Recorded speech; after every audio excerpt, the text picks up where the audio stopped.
bia kamal kachanalan rem keresu mishinal lwel shloje te chabat ka gwas ka chulunjok ka nyɔk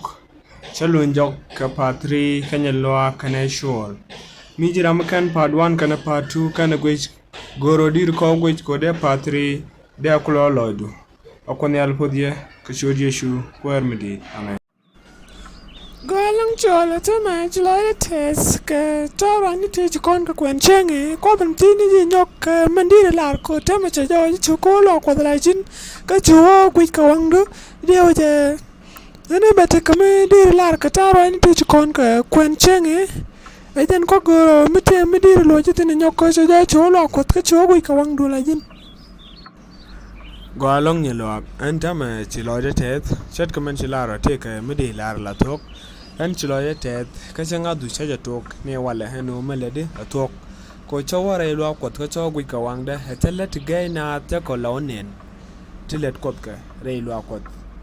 ye kodin china kulu gulpin an chaga chaja ngaje no konyal dide kalet ka gay kanat ni antama charoriet lwa kwat ndong bale lengi ka gurde an kodamo mama lai dia bele yenu ngul yenu ajen lo ko de len to kon yalet no chagula jen enu le ko la ber rode ajen do ko mana jen ki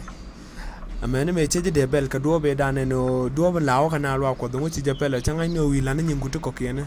do be dane puch gule te ga jiok te de na sam eset ke me cha de nyang no kon ka chu kon ben chut ke jen do me gwa ye ko le lat ka chakrishin tingwan long chaka ne jen do bo na lo ko ke ena lek te ko nyalan chika rit ka shoje shu ko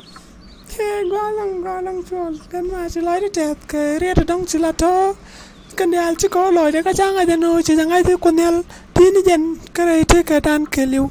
na le kana point ka konel ko che rit ka chi no re ko de ke shode shukwar mu di amen.